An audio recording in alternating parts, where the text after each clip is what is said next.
সেবঙ্গি ল্যাংলামা নাখা আকাশবাণী কেন্দ্র আগরতলানি কক্তমা পরিনাই চন্দন লেখাপাল তিনি সানজাওয়া Akashvani কেন্দ্রনি conference hall পান্ডা কাইসাতুই বন নাইরুক মুংনি বরম ইয়াফারজাকা পান্ডাও আগিনি দাগি ফাং ইয়াকচু সুভাষিস চন্দ্র দাগি ফাং ইয়াকচু পিনাকি সরকার দূরদর্শন কেন্দ্র আগরতলানি কক্তমা বেদেগনি দাগি ফাং ইয়াকচু কুনাল সিন্ডিয়ানো খবই আকাশবাণী আগরতলা বাই করংজা কক্তমা থুমনাই পরিনাই রক্তং বেমানি বরম ইয়াফার্মা পান্ডাও কক্তমা থুমনাই সূর্য চক্রবর্তী অনুপম ভট্টাচার্য কক্তমা পরিনাই লক্ষণ কুমার ঘটক নির্মলেন্দু আচার্য উদয় শঙ্কর ভট্টাচার্য আকশঙ্ক নারখা সাতাইক্লায় মোচাংমা পাল আকাশবাণী আগরতলানি পুইলা রেগুলার কক্তমা পরিনাইজে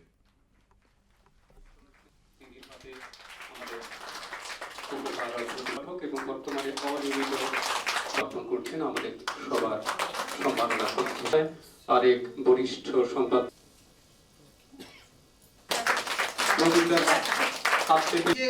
বহুজন হিতায় বহুজন সুখায় তার একটা জ্বলন্ত উজ্জ্বল প্রতিচ্ছবি মুহূর্ত প্রতীক মাননীয় না আসলেও পারতাম এরকম একটা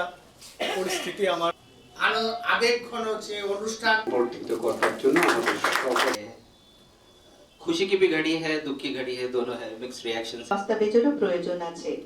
আর তার সোশ্যাল মিডিয়াতে একটু কম ভর করুন এবং বন্ধুত্ব এবং সম্পর্ককে তো আজকে এই বিশেষ দিনটিতে আমি অবশ্যই শতকোটি বার প্রার্থনা করব আগামীকাল আপনার জন্য প্রচুর সময় অপেক্ষা করছে আগামীকাল থেকে শুরু এই যে পর্যাপ্ত সময় আপনি পাবেন এই অধ্যায়টা আপনার আজকেই ছিল গতকালকেও ছিল কিন্তু পর্যাপ্ততা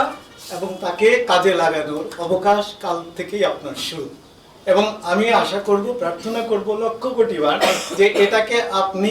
এখানে যেরকম ভাবে মজবুত ভাবে আনন্দের সঙ্গে উপভোগ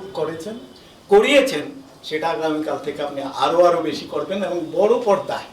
আরো অনেক বড় প্রেক্ষাপটে এই প্রার্থনা করি শরীর সুস্থ ভালো থাকুক আপনার নিজের এবং পরিবারের সকলে